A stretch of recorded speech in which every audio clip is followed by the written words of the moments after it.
நேயர்களே வாங்க பேசலாம் நிகழ்ச்சி தொடர்கிறது. மேடம், இப்ப வரதட்சணை கொடுமை பத்தி, வரதட்சணை தடுப்பு சட்டங்கள் நிறைய இருந்தும் இந்த மாதிரி கொலைகள்லாம் நிறைய நடக்குதுன்னு பத்தி பேசிட்டு இருந்தோம் மேம். இதை பத்தி சொல்லுங்க மேம். அதான் வரதட்சணை கொலைகள் வரதட்சணை கொடுக்க மாட்டோம்னு பெண்கள் முதல்ல உறுதி எடுக்கணும். அடுத்தது பெண்களுக்கு சொத்துரிமை இருக்கணும். 2% பெண்களுக்கு தான் சொத்துரிமை. இந்தியாவில் 2% குறைச்சலான பெண்களுக்கு தான் சொத்துரிமையே இருக்குது.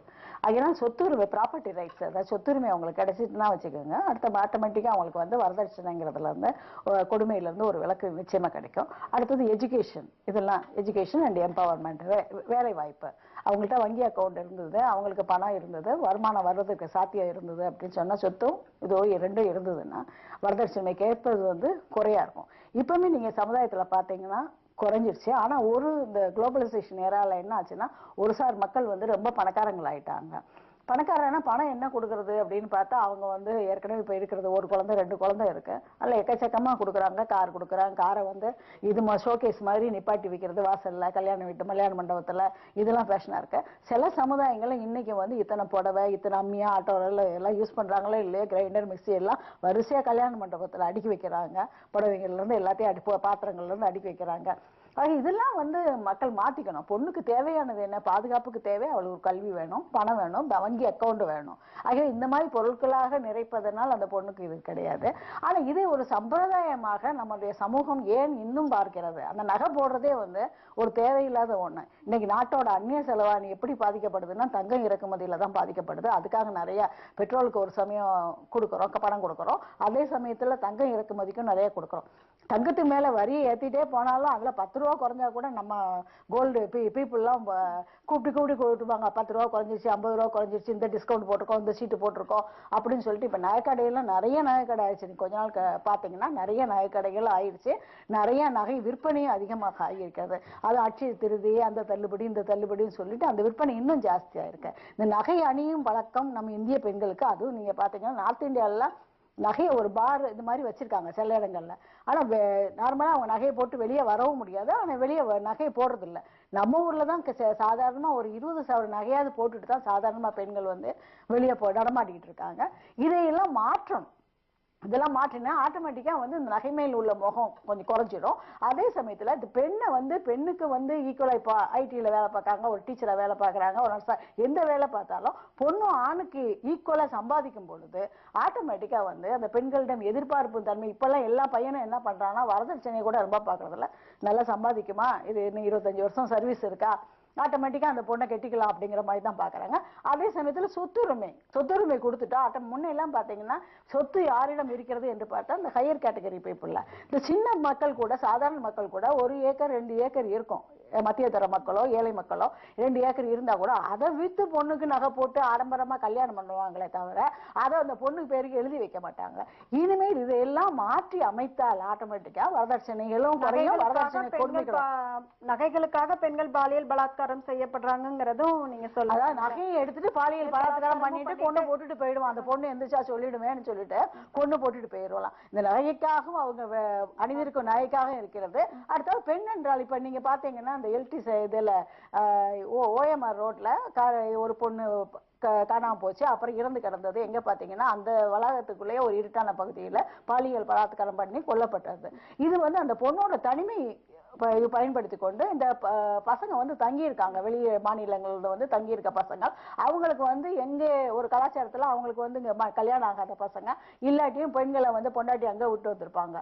அவங்களுக்கு அந்த புணர்ச்சிக்கு தேவைப்பட்ட அந்த பக்கத்துல அவங்க யாருன்னு பாக்குறது இல்ல. இன்னொரு இடத்துல பாம்பேல சொல்லியிருக்காங்க, ஒரு கூட்டம் நாங்க பாத்துக்கிட்டே இருப்போம், எந்த பொண்ணாவது வயபிளா தனியா வந்ததுன்னு சொன்னா அதை உள்ள இழுத்துட்டு போயிடுவோன்னு. அவன் இழுத்துட்டு போய் அவன் போட்டோ வேற அதுல வீடியோ வேற எடுத்திருக்கான். இந்த மாதிரி எல்லாம் இதை யாரு அலோ பண்றாங்க? அவனை உடனே பிடிச்சு ஒரு நல்ல ஒரு தண்டனை. இப்ப கோயம்புத்தூர்ல என்கவுண்டர்ல கொண்டுட்டாங்க, கோயம்புத்தூர் டிராஜடி, அந்த குழந்தைங்க 2 குழந்தைங்களை அவங்க கடத்திட்டு போனப்போ.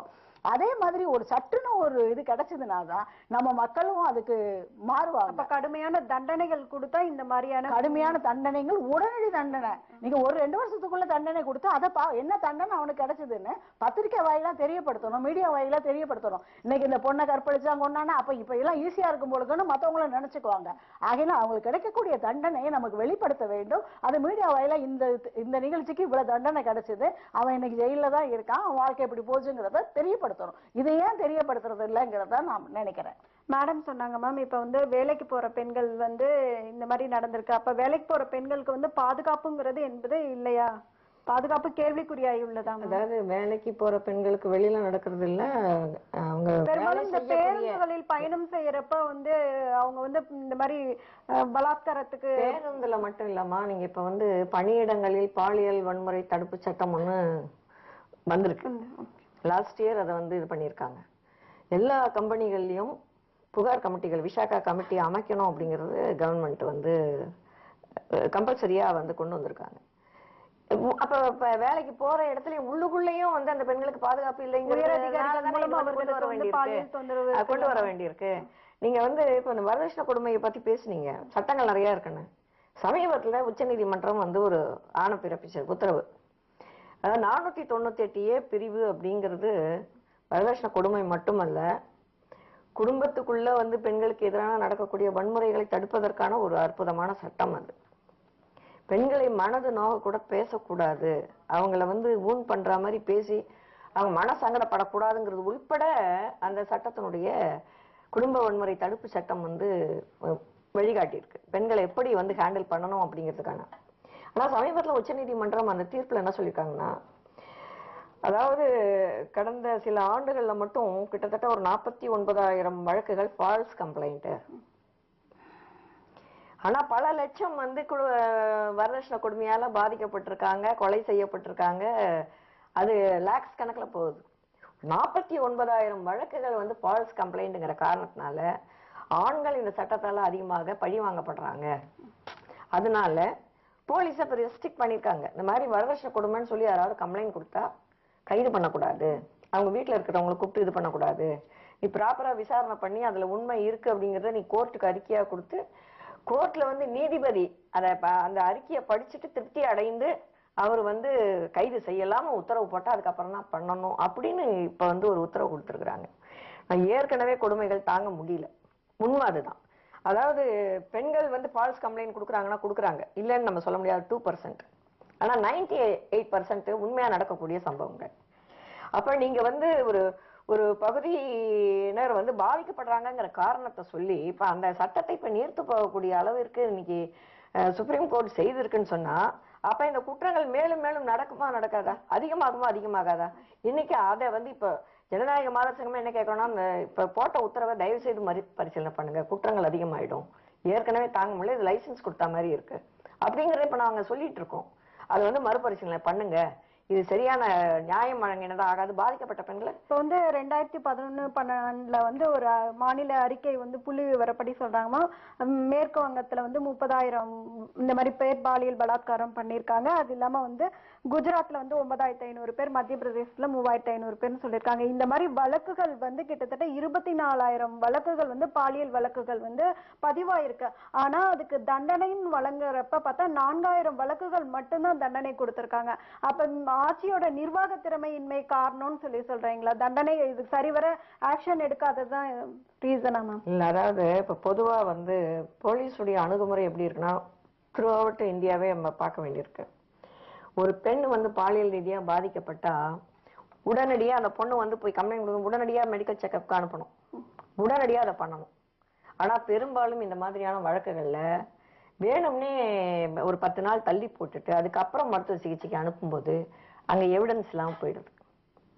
அப்போ அதுவே வந்து ஒரு பொய்யான கம்ப்ளைண்ட் கொடுத்தா மாதிரி திசை திருப்பப்பட்டு குற்றவாளிகள் தப்ப வைக்கப்படுறாங்க. இதுதான் மேஜரா நடக்கக்கூடிய விஷயம். இதுதான். அப்போ ஒரு அக்கறையோடு இந்த சமுதாயத்துல சக மனுஷி என்ற அந்தஸ்தோட வாழ வேண்டிய பெண்களுக்கு ஒரு முக்கியத்துவம் கொடுக்காம இந்த ஆணாதிக்க சமூகத்துல வந்து பெண்களை வந்து தரம் தாழ்த்தி பார்க்கிறதோட விளைவு என்பது பெண்களுக்கு கிடைக்க வேண்டிய நியாயங்கள் என்பது மறுக்கப்படுது அப்படின்னு தான் பார்க்கணும். நான் குறிப்பா ஒண்ணு சொல்ல விரும்புறேன். நீங்க வந்து 2013ஆம் ஆண்டு இறுதியில வந்து தமிழ்நாட்டுல வந்து 2462 பாலியல் வல்லுறவு சம்பவங்கள் நடந்திருக்கு. நீதிமன்றத்துல வந்து நிலுவையில வந்து 10 ஆண்டுகளுக்கு மேல இருக்கக்கூடிய வழக்குகளோட எண்ணிக்கை 21. பதிவு பண்ணப்பட்ட வழக்குல 10 ஆண்டுகளுக்கு மேல விசாரணையே நடக்கலன்னு சொன்னா என்ன நியாயம் கிடைக்கும்? நீங்க நீதிபதி வர்மா அவர்களுடைய கமிட்டி வந்து பரிந்துரை பண்ணி கொண்டு வரப்பட்ட இந்த பாலியல் வன்முறை தடுப்பு திருத்த சட்டம், அது வந்து ஒரு குற்றப்பத்திரிகை, அதாவது புகார் பண்ணின உடனே குற்றப்பத்திரிகையை விசாரணையை துரிதப்படுத்தி குற்றப்பத்திரிகை தாக்கல் பண்ணி 3 மாசத்துக்குள்ள தீர்ப்பு கொடுக்கணும்னு. டெல்லி மாணவி சம்பவத்துல 8 மாசத்துல தீர்ப்பு கொடுத்தாங்க. ஏன்னா அதுக்கப்புறம் தான் அந்த சட்டமே வர்மா கமிஷன் போட்டு அதுக்கப்புறம் ஒரு ஆய்வுகளை பண்ணி 1 மாத கால அவகாசத்துல ஏராளமான பேர்கிட்ட வந்து இது பண்ணி அதெல்லாம் பரிந்துரையா ரெக்கமெண்டேஷன்ஸா கொடுத்து அதுக்கப்புறம் ஒரு சட்டம் ஒண்ணு கொண்டு வரப்பட்டிருக்கு. அது ஃபுல்லா உள்ளடக்கி இல்லைனாலும் அவருடைய அந்த இதுலயே வந்து இன்னொன்னு என்ன சொல்லியிருக்காருன்னா 166A பிரிவுல இந்த மாதிரி குற்றங்களை வந்து புகார் கொடுக்கும்போது காவல்துறையினர் அதை அலட்சியப்படுத்தி புகாரை பதிவு செய்ய மறுத்தால், நடவடிக்கை எடுக்க மறுத்தால் காவல்துறையினர் மீதும் வழக்கு தொடரலாம். 2 ஆண்டு அவங்களுக்கு வந்து அந்த அதாவது இந்த குற்ற செயலுக்கு உடந்தையாக இருந்தாங்கங்கிற பேர்லயே அவங்களுக்கு 2 ஆண்டு காலம் தண்டிக்கப்படக்கூடிய அது அந்த பரிந்துரைகள்ல இருக்கக்கூடிய அம்சம். மேடம் சொல்றாங்க காவல்துறை தான் வந்து இதுக்கு அலட்சிய போக்கு காரணம் தான் அப்படின்னு சொல்றாங்க. அதை பத்தி நீங்க சொல்லுங்க. காவல்துறையிலே இந்த மாதிரி பிரச்சனைகள் இருக்கு அப்படின்னு சொல்லிட்டு சில சமயம் பத்திரிகையில படிக்கிறோம். 92 சிதம்பரம் பத்மினி அண்ணாமலை நகர் காவல் நிலையத்துல 6 போலீஸ் இன்ஸ்பெக்டர் உள்பட எல்லாம் 6 பேர் கேங் ரேப் நடந்தது. கணவனுக்கு முன்னாடியே இது சிதம்பரம் பத்மினி அண்ணாமலை நகர் போலீஸ் ஸ்டேஷன்ல நடந்தது. ஜனநாயக மாதர் சங்கம் தான் அந்த பொண்ணு. அதாவது காவல்துறையில் உள்ள பெண் அதிகாரிகளே இந்த மாதிரி வன்கொடுமைக்கு ஆளாக்கப்படுகிறார்கள். அதாவது அத்துமீறல்கள் நடக்கு, அதனால அவங்க பாதிக்கப்படுறாங்க. சில சமயம் வேலையை விடுறாங்க, அதே சமயத்துல காணாம போயிடுறாங்க. இந்த மாதிரி நிறைய ரெக்கார்ட் ஆகுது. அதனால காவல்துறை மட்டும் இதுக்கு ஒண்ணு விலக்கு கிடையாது. அவங்களுக்கு வந்து விளம்பர இடைவேளைக்கு நேயர்களே, சிறிய விளம்பர இடைவேளைக்கு பிறகு வாங்க பேசலாம் நிகழ்ச்சி தொடரும்.